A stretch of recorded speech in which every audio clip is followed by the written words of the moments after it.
New White Dwarf is here for Orktober, but doesn't have any orcs in it.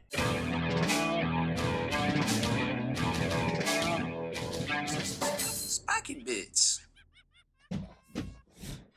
Curiouser and curiouser. So we've got the new White Dwarf here, and it pretty much features everything we kind of already know at this point, I suppose. I guess that's one of the main things to picking up the White Dwarf is because you get to see previews for everything that's coming out during the month, but G-Dub apparently is so tight-lipped that they didn't want to put any orc stuff in here. I mean, there's an orc army feature, which looks great, don't get me wrong, but nothing. It's just everything that came out that is coming out next week or has already come out, and that's it. So buy it for the content, I guess. I read White Dwarf for the articles.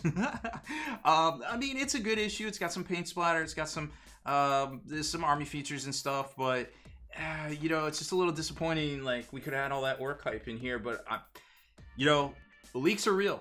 They're out there. As soon as somebody has the opportunity to get their hands on something, they will definitely put it all over the internet, as we saw with the Slaneshi sprue leak video, which I thought was well, you already know what we thought because we had a big editorial on it. So the Nightvault is here. It's a thing. The starter, it plays great. It plays just like Shadespire with a couple of extra little things, and you know, the lethal hexes and stuff.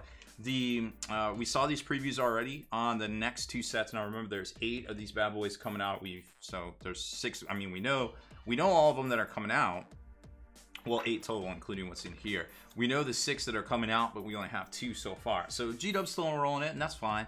No big deal there. This is the first look we have seen at the Nightvault carrying case, which looks very similar. I like how they got the punch-outs and stuff, but it looks very similar to what we saw with the Kill Team carry case, except for it's got, you know, the little spots for your cards and things. I hope they fit with the card sleeves. I'll definitely check that when we get those in our hot little hands. They're reissuing the Shadespire boards.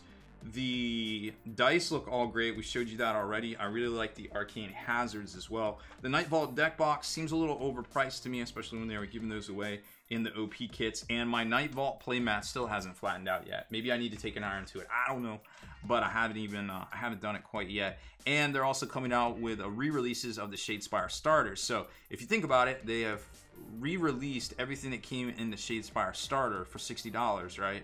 So these are coming out $30 each. The boards are coming out and they are $35 each. So you don't get the cards, but it's literally to get everything that came in the old Shadespire set. It's like 90 some dollars, but they are updating the cards, they said. So I guess there's that. So let's see, does it say 557? Yeah, these are new cards for the new set. So I'm not sure how the competitive scene is going to work with all the new cards from Shadespire over to Nightvault. They haven't really said quite yet. Wake the Dead box set is coming out in great value.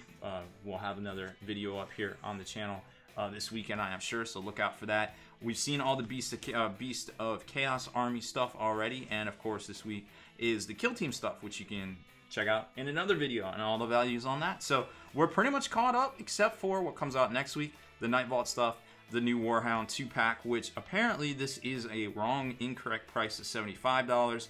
That's the Canadian price. The US price is $65, I believe. Whatever we published on the site there looks to be the price that's coming out. All of the command packs and everything like that are going to be direct only from Games Workshop website. It looks like they're finally coming out with the Big Corn Dragon at some point over on Forge Roll.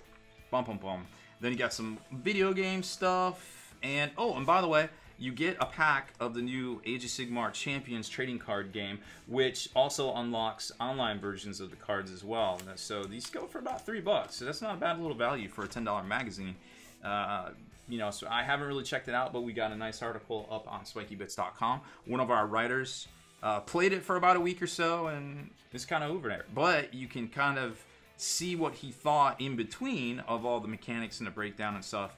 There's the Black Library things, and from there, it's, you know, it's kind of hit or miss content-wise. Now, there was kind of some cool, like how to freehand standards, how to paint standards when they're already kind of molded onto the figures, which I thought was pretty neat. Always got a Golden Demon showcases, a lot of features in here on the Nightvault itself, and some more Kill Team stuff.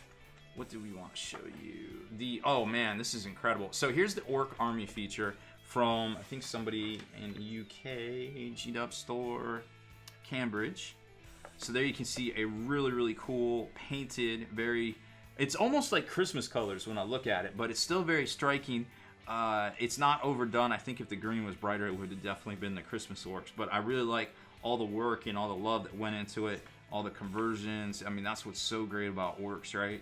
Little mini squig-off right there. Very cool feature. But I like, look at this. Like, we saw this with the, what is it? The Sector Mechanicus terrain. All the oil tanks, you know, that big 4x2 table that, like, was literally this high, you know, and all the oil tanks and the landing pad. And now they did it again with the new terrain. And it's just, wow, look at that. It's so breathtaking. Could you imagine walking into a store and seeing that? It's like, oh my gosh, I just want to play on that, right? But not only does that look cool, but when you flip the page, wait, is it this one? I don't feel like it's not this one.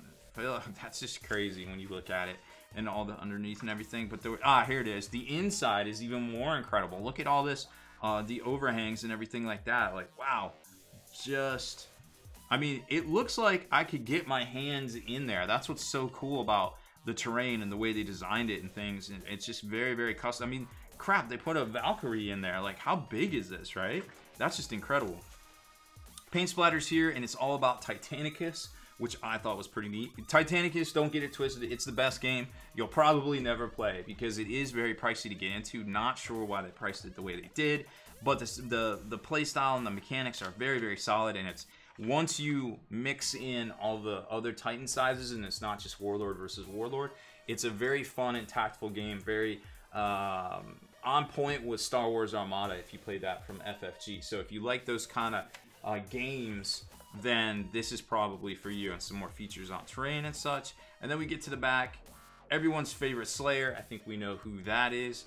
The Hall of Fame, Grudge Match, Blanchistiu, A Coastal Battleground, Golden Demon, and more. So no super teasers about what's coming next month, but I think we all know it isn't going to be Orks, because Orks are going to be out this month, hopefully. But don't you look for them in this White Dwarf. So that's it for this one. It's still a good White Dwarf, but it's just kind of a letdown because it's like, yo, where my Spree Freaks at? Where my Sonesh at? What can you do? You know, it is what it is. Buy it for the content, not for the shiny advertisements, I guess. I don't even know. But it is value just because of the booster pack right there. Hell, maybe you can trade this into your local game store if you don't even if you don't play it. They might give you a soda or something for it. Value. That's it for this one, folks. Make sure you hit that subscribe button and turn on notifications so you can be the very first to like and comment on all our videos. Spiking bits.